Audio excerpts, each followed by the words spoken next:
네, 오늘 성경 말씀 보시겠습니다. 출애굽기 5장 1절부터 9절까지 말씀입니다.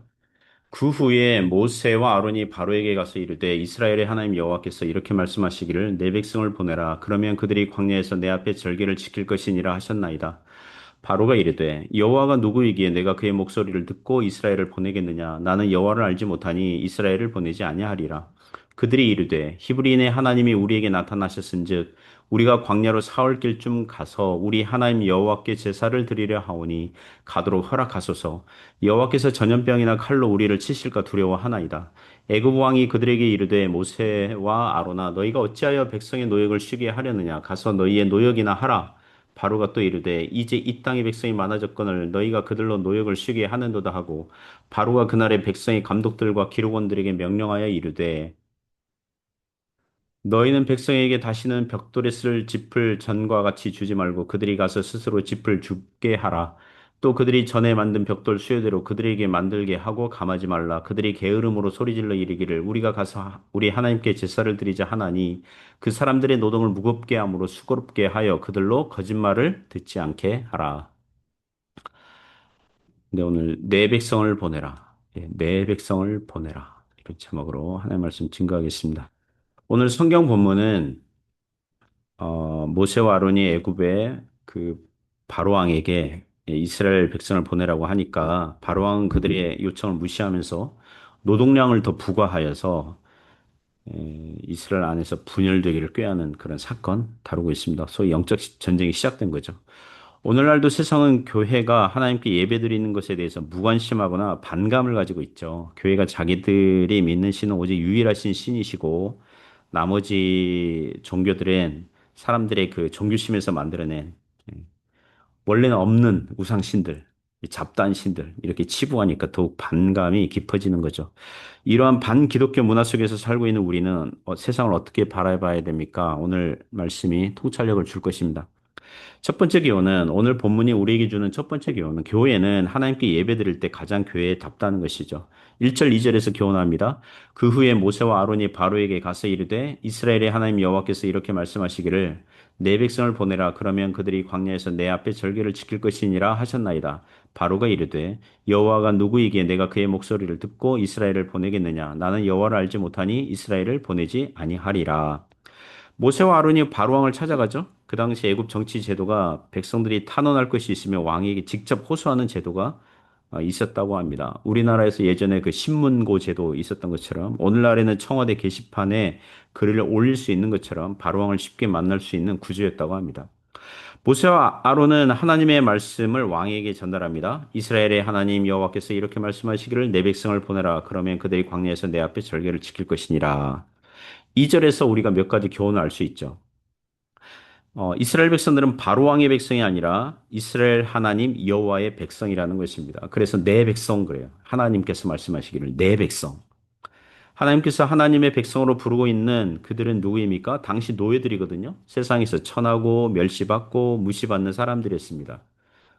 세상에서는 잘난 사람, 멋진 사람, 돈 많은 사람, 능력 있는 사람들이 있습니다. 그들 주변에 사람들이 모여들죠. 그들처럼 본받기를 원하죠. 그러나 노예와 종들로 살고 있는 이스라엘 백성들, 눈길조차 주고 싶어 하지 않을 겁니다. 그런데 하나님께서 그들을 내 백성, 하나님의 백성이라고 부르고 있습니다. 하나님께서 예수님을 믿는 사람들을 내 백성이라고 부르는 줄 믿습니다. 둘째는 광야에서 내 백성이 절기를 지키기를 원하신다는 것입니다. 절기는 제사를 지내고 이 축제를 누리고 즐기는 거죠. 그리고 이 한 공동체의 의식을 갖고 그죠? 제물을 바치면서 제사를 하고 하나님 앞에서 말씀 들으면서 즐거워하고 찬양을 하면서 한 마음 한 뜻으로 공동체 의식을 갖는 걸 기뻐하는 그게 오늘날 예배거든요. 우리가 예배 드릴 때 하나님께서 기뻐하시는 줄 믿습니다. 바로왕이 모세의 말을 듣고 깜짝 놀라죠. 이스라엘 백성들이 자기가 종처럼 부리고 노역을 맡은 이 자기 백성, 이 바로왕의 백성, 애굽 왕의 백성인 줄 알았는데 이스라엘의 하나님 여호와의 백성이라고 그러니까 그리고 노예들이 일을 해야지 무슨 절기를 지키면서 쉬려고 하냐 이렇게 화가 나죠. 그래서 2절의 반응이 자기나 하나님 모르니까 어, 그 이스라엘을 보내지 않겠다 이제 고집을 부리는 거죠. 오늘날도 세상은 하나님 몰라요. 그래서 하나님께 예배드릴 줄 몰라요. 그러나 하나님의 백성들은 하나님 알아요. 그래서 하나님을 높이고 찬양하고 기도하고 그분의 말씀을 들을 때 영적으로 살아나고 그러니까 주일마다 절기를 누리고 즐기는 저와 여러분 되시길 바랍니다. 두 번째 교훈은 교회는 교회가 예배드릴 때 신자들이 예배드릴 때 사람들이 예배드릴 때 주님께서 기뻐하신다는 것입니다. 3절 4절에서 교훈하죠. 그들이 이르되 이 히브리인의 하나님이 우리에게 나타나셨은즉 우리가 광야로 사흘 길쯤 가서 우리 하나님 여호와께 제사를 드리려 하오니 가도록 허락하소서. 여호와께서 전염병이나 칼로 우리를 치실까 두려워하나이다. 애굽 왕이 그들에게 이르되 모세와 아로나 너희가 어찌하여 백성의 노역을 쉬게 하려느냐 가서 너희의 노역이나 하라. 바로와 모세와 아론이 바로 왕을 이제 재차 요청하고 이제 설득을 하죠. 하나님께서 우리에게 나타나셨고 광야로 사흘 길쯤 가서 하나님께 제사를 드려야 한다는 것입니다. 만일 하나님의 명령에 불순종하면 전염병이나 칼로 징계를 받을 수 있으니 지금 우리의 형편과 처지가 이러하니 이해하고 허락해 달라는 거죠. 모세와 아론이 바로 왕에게 말하기를 광야로 사흘 길쯤 가서 하나님께 제사 드리려고 한다. 이것은 이미 출애굽기 3장 18절에서 그 하나님께서 그렇게 바로 왕에게 말하라고 주신 대본이에요. 이거 시나리오대로 이렇게 말씀하고 있는 거죠. 하나님의 뜻은 이번 기회에 광야로 사흘 길쯤 들어가는 수준이 아니라 아주 애굽을 떠나서 가나안 땅으로 영원히 데리고 가시는 것이 주님의 계획이셨거든요. 그런데 바로 왕에게는 광야 사흘 길쯤 가다가 가는 정도의 길을 가겠다. 그 정도 갔다가 오겠다. 뭐 어떤 그런 의도로 얘기하는 거잖아요. 그러니까 바로왕에게 하나님의 계획을 다 말해줄 필요가 없었던 거죠. 어차피 고작 광야 3일 길도 허락하지 않을 것이기 때문에 더 멀고 더 큰 계획을 알려줄 필요가 당장은 없었던 것입니다. 역시나 바로왕의 그 관심, 바로왕의 그 걱정은 뭐냐면 이스라엘 백성들이 일하지 않고 쉬는 거예요. 이스라엘 백성들이 노예 계급으로 일해야 되는데 애굽 나라의 3D 업종을 일해줘야 되는데 그래야 애굽 백성들이 편하게 살고 있으니까 이스라엘 노예들을 그 쉬게 해줄 생각이 전혀 없거든요. 그래서 여러분 세상은요 안식을 몰라요. 안식. 주님 안에 안식한다. 이거 몰라요. 물론 일반 사회에서도 뭐 그 교수들의 뭐 안식년 제도가 있고 산 등산할 때도 어떤 휴지기가 있거든요. 그 산이 많이 좀 자연 환경이 많이 훼손되면 좀 몇 개월 또는 1년 이거 뭐 등산 금지 뭐 이런 것도 있고 바다에서 물고기를 잡는 것도 어떤 물고기 어종은 새끼를 낳는 시즌에는 금지 그죠? 그 어종은 금지하는 뭐 그런 것도 있고 이게요 현대 사회에 와서 생긴 거예요. 세상은 원래 안식을 몰라요. 그래서 신자들이 주일에 안식을 누리면서 하나님께 예배드리는 것이 일종의 영적 싸움이에요. 왜냐하면 세상은 안식할 줄 몰라요. 쉴 줄을 몰라요. 주님 안에 쉴 줄을 몰라요.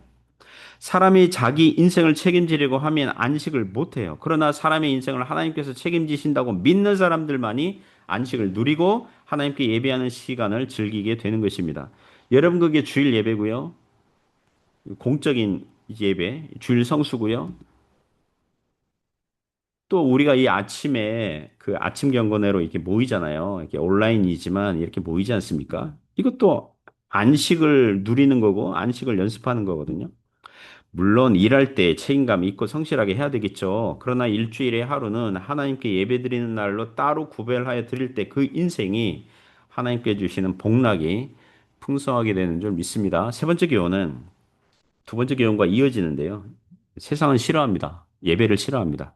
안식을 싫어하고. 세상은 교회가 예배하고 안식하는 것을 싫어한다는 거죠. 5절부터 9절에서 교훈합니다.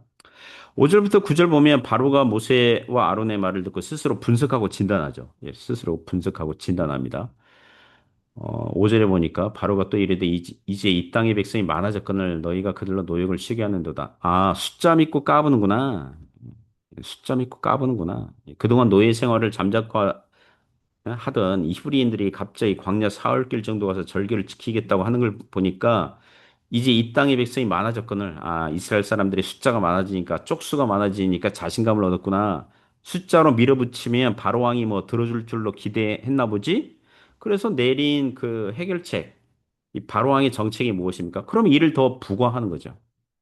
육절에 바로가 그날에 얼마 화가 났으면 모세와 아론 딱 가한 다음에 화가 나가지고 백성의 감독들과 기록원들에게 명령하여 이르되 너희는 백성에게 다시는 벽돌에 쓸 짚을 전과 같이 주지 말고 이 당시 벽돌 만들 때 그 짚과 그 진흙 이렇게 믹스 이렇게 섞어서 만들었던 것 같아요. 이게. 짚을 전과 같이 주지 말고 그들이 스스로 짚을 죽게 하라. 그리고 8절 9절 보면 수요는 이전과 똑같아요. 만들어내야 될 벽돌 수는 똑같고 그들이 게으르니까 소리 질러서 우리가 가서 하나님께 제사를 드리자 뭐 이렇게 한 걸 보니까 그들을 괴롭게 하고 무겁게 하고 수고롭게 해서 예?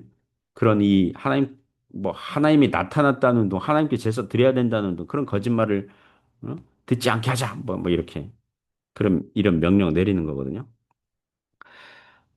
그러니까 바로왕은 믿지 않는 거죠. 이스라엘의 하나님이 나타났다. 이거 믿지 않는 거죠. 이스라엘의 하나님, 뭐, 이거 믿지 않는 거죠.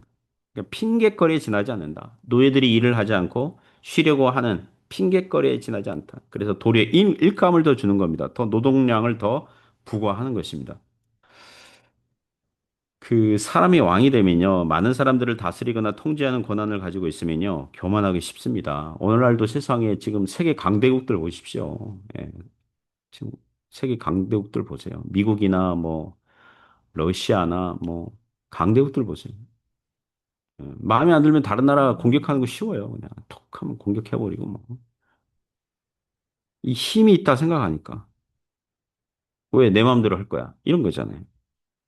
교회가 믿는 사람들이 세상이 다스리고 그러니까 이 세상은 이 교회를 믿는 사람들을 다스리고 통제하고 싶은데 그들이 하나님 핑계 대면서 주일에 예배드리고 하나님 말씀 따라야 된다 그러고 세상이 생각할 때 없는 하나님인데, 없는 신인데, 신이 없는데, 신이 있다고 주장하면서 막 예배드리고 찬양하고 그 말씀 따른다 그러고 막 주일에 쉰다 그러고 막 화가 나는 거죠.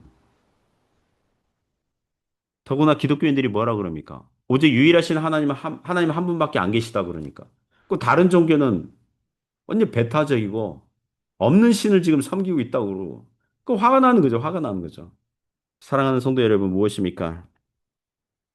우리는 하나님을 신뢰하고 믿어야 될 줄 믿습니다. 주일에 쉬면서 예배를 드려도 하나님께서 책임져 주시고 풍성하게 하신다는 것을 믿으시기 바랍니다. 주님께 수시로 기도하는 신자들의 인생길을 하나님께서 인도하십니다. 잠시 경건한 시간을 가지면서 말씀을 듣고 기도하고 찬양하는 시간을 드리면 하나님께서 그 인생을 복되게 하실 것입니다. 제가 주일 예배 드릴 때도 그렇고 또 수요일 날 우리 자매님들 예배 있지 않습니까? 또 아침 경건에도 그렇고 그러니까 예배드리기 전에 마음이 좀 다운될 때가 있습니다. 예, 컨디션이 그렇고 뭐, 하여튼 뭐, 상태가 안 좋을 때가 있어요. 상태가 안 좋을 때 있어요. 그래서 의기소침 또는 피곤한 채로 이제 교회당에 가요. 교회당에 가서 앉아서 기도하고 우리 성도님들 보고 또 찬양팀 또 얼마나 또 은혜롭습니까? 또 찬양 부르고 또 기도하고 또 이렇게 찬양하고 또 말씀을 나누고 막 이러면요. 다시 회복이 돼요. 참 놀라워요. 신비해요. 그래서 몇몇 일들, 안 될 것 같은 일들도 있잖아요. 인생 살다가, 아, 이거 안 될 것 같은데, 힘들 것 같은데. 그런데 예배 드리고, 또 하나님께 기도하고, 이러면 될 것 같아요. 힘이 생겨요. 그거 돼요.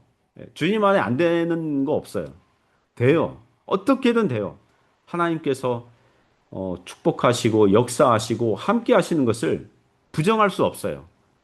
사랑하는 성도 여러분, 예배 드릴 때 하나님 기뻐하십니다. 그 예배자, 참된 예배자로 세워지는 저와 여러분 되시기 바랍니다.